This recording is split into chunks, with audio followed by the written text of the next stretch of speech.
primer tema, que es el nacionalismo revolucionario. Es una acción que se ha utilizado en múltiples movimientos políticos nacionalistas que desean lograr diversos objetivos a través de una revolución contra un orden establecido. Las características es que defendían la unión del Estado, tuvo diferentes etapas a partir del siglo XIX en el que buscó destacar la identidad nacional. La Virgen de Guadalupe fue uno de los principales símbolos utilizado en rebeliones y revoluciones. Se buscaba el deseo de alcanzar la libertad, un monopolio de poder, proyecto político e ideológico, proyecto de nación ideal y una visión de la historia.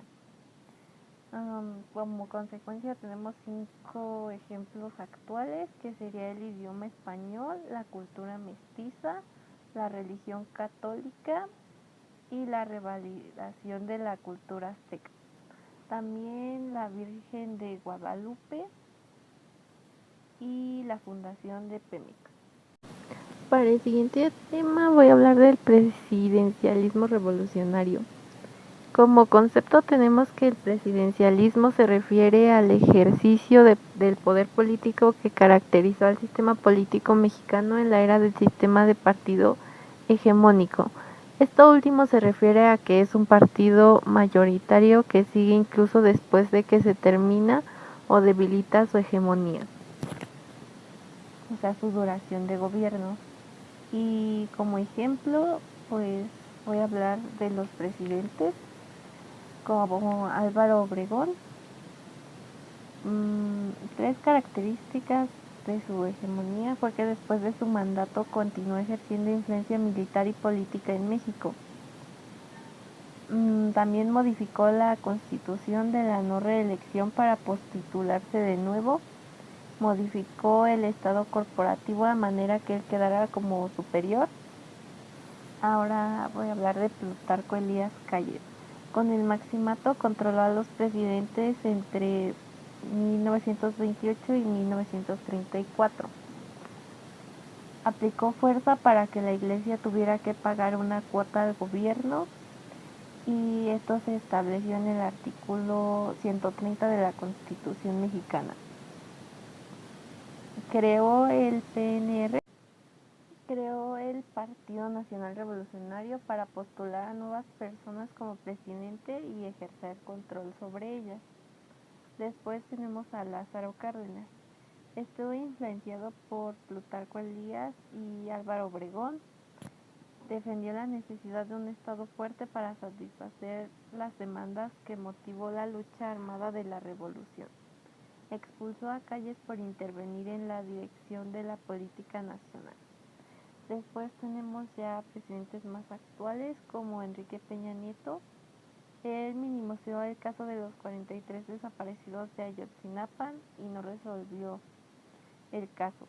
Hubo matanzas de personas por saber demasiada información durante su gobierno. La corrupción aumentó la deuda externa mexicana del país. Y después tenemos al actual presidente. López Obrador maneja directamente el sistema, así como Calles. Busca desaparecer al INE y al tener el control podría llegar a una dictadura y reelección, ya que nadie se lo negaría. Ahora hablemos de un tema del corte 2, que es el capitalismo y el socialismo, explicándolo en características culturales, sociales, económicas y políticas. El capitalismo, sus características culturales es que ignora la interpretación humanista y existencialista. Entonces el individuo tiende a eternizar el capitalismo. Como características sociales tenemos que en esta cultura un deportista es más valorado que un filósofo, ya que el deportista tiene como más estatus económico que un filósofo. También en el ámbito social están obsesionados con el estatus social de bienes y servicios. En las características económicas tenemos que el valor humano es denominado por la sociedad de consumo. que la sociedad igual, bueno, la economía se basa en comprar el trabajo a través de un salario. En características políticas tenemos que hay medios de producción privados que son como los que tienen todo el capital, y países importantes que llevan a cabo el capitalismo son Estados Unidos, Reino Unido y Alemania son tres ejemplos de países capitalistas. Y ahora vamos con el socialismo. En el socialismo se tiene una iniciativa personal y se critica mucho al capitalismo. Igual se centra en los problemas que tiene el capitalismo. En la sociedad vemos igualdad, participación ciudadana y enfoque a la educación. En cuanto a la economía, es una equidad económica con pequeñas unidades económicas y tiene una forma de no mercado. Sus políticas son partidos políticos independientes y críticos. Y aquí en países importantes serían la Unión Soviética, Yugoslavia y República Democrática China. Este siguiente tema, igual perteneciente al bloque 2, son las características del milagro mexicano. El milagro mexicano abarca desde los años 1940 y 1970 y se dice que en estos años hubo como una elevación a la economía mexicana. Una característica es que la Segunda Guerra es la que da el estímulo al crecimiento de la economía mexicana,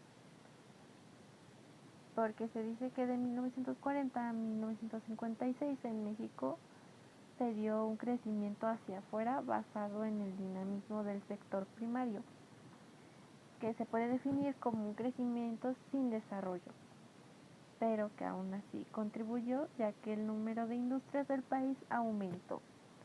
Y también tuvo mucho que ver fue el mandato de Ávila Camacho.